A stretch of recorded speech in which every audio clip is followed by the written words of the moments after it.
Hi guys, another Geek123 here.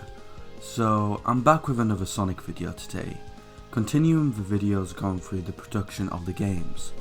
So in this I'll be going through the 2009 to 2010 Sonic games development, specifically Sonic and the Black Knight and Sonic Colors. So let's just get right into it. So let's first quickly go through Sonic and the Black Knight, which only has a little information for us to go through. So this game was first revealed at Nintendo's pre-Tokyo Game Show press conference in 2008. It was also revealed that the development team, the Sonic team, with Sega would be focusing on the combat and cinematic presentation in this game, rather than the level design like Sonic Unleashed. For the music, the soundtrack Face to Face, Sonic and the Black Knight vocal tracks consist of the vocal songs, and it was released on April 8th, 2009 in Japan. Another soundtrack for the game was also released named Tales of Knighthood, Sonic and the Black Knight Original Soundtracks, which consisted of all the songs in the game. It was released by Wave Music Entertainment and also was released on April 8th, 2009 in Japan as well. Now let's just get right into the development of Sonic Colors, which I can guarantee has a lot more info. The development for the game began in 2008, following the completion of Sonic Unleashed. While the game's elements of Unleashed was kept in the game, the developers of Sonic Team and Dimps decided to create an equal balance between speed and platforming similar to of the games that would be on the Sega Genesis for Sonic, in comparison to Unleashed. Also following requests by fans, the team also made the decision to make Sonic the only playable character and to put the gimmick type of themes such as the swordplay mechanic used in Sonic and the Black Knight into the game. The team also chose to develop the game onto the Nintendo Wii and DS consoles. This was to expand upon the audience that were attracted to Mario and Sonic at the Olympic Games, since that was a very successful type franchise for the company for both, in a way, Mario and Sega with Sonic. One of the first game's ideas was to make the setting an amusement park. However, Sonic Team then realised any amusement park would be way too small to contain the amount of adventures that would be in a Sonic game.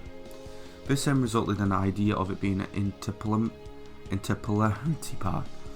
Sorry, I just completely butchered the name of such a simple thing, but you know how I am with pronouncing stuff, and my tongue does not like that one indeed. Well, that would actually make much more creativity and variance for the game, so that's why they went along with that. The developers also used Disneyland as visual inspiration for the levels. According to producer Takashi Iizuka, the game was designed to appeal to a casual audience, particularly children and fans of the Super Mario series.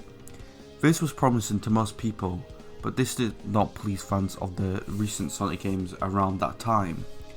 However, Sega brand manager Judy Gilbertson later clarified that they were looking to appeal to children, but also core fans of the current Sonic games around that time.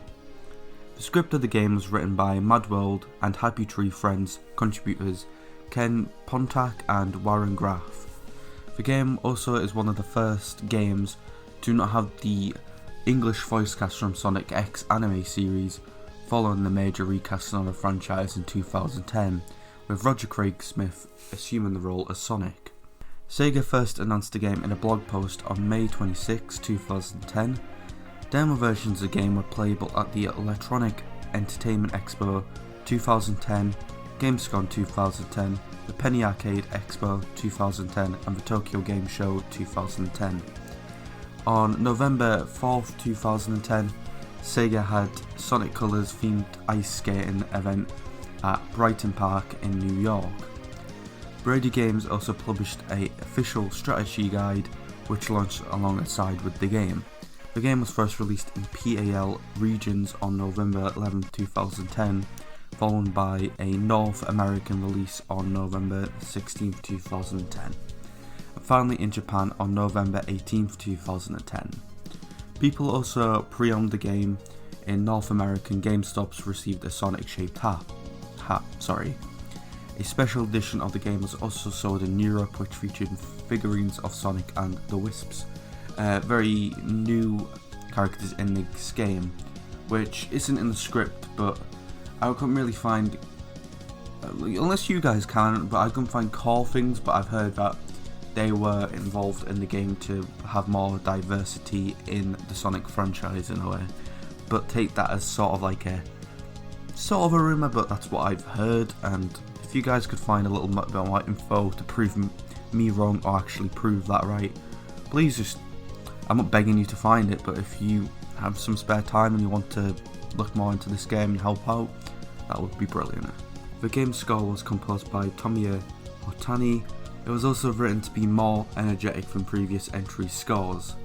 The in-game music is performed by Amsterdam Sensation Orchestra. Jean-Paul McLeod from American band Cash Cash performed the game's opening score. Reach for the Stars and his brother Alex joined him in singing the ending score, Speak With Your Heart, and a free CD soundtrack named Sonic Colors Original Soundtrack Vivid Sounds X Hybrid Colors, which featured the music from the game, was released on CD in Japan on December 22nd, 2010, with a digital version releasing on iTunes in January 2011. So that is all the development info I could find for these two games. I was actually kind of interested, especially looking into Sonic Colors in that way, because honestly, as I've said in past videos talking about the development of all these Sonic games that I've talked about so far, I'm a big Sonic fan, but with the, I'd say quote unquote, I don't know if I want to call them modern, but the quote unquote like 2000s or early 2010 games, I didn't really play that much because I got enjoyment out of them, but then while growing up as well, I'm not actually getting them straight away on release. I'm like, do I want to get them? And yeah, by all means, most of them are bad and then some of them are just okay. Personally, to me, Sonic Colors is a one that I've actually played sort of the most out of all them type of Sonic games. And again, not much compared to like what I've played with the classics and probably like Sonic Mania and that type of stuff, but it's quite interesting looking into this, and I hope you guys found this quite interesting as well. If you guys liked the video, please like. If you guys dislike the video, please dislike. It'll give me feedback to improve. If you'd like to comment down below what you liked and disliked about the video, just again give me feedback, that would be so awesome, guys. And overall, if you just want to comment down below what your thoughts about this game are, and if you have any other facts about the development, or just you want to talk about the game in general, you can also do that. I'm also happy to respond to every single comment I get so far. So thank you so much for watching, and peace. Listen!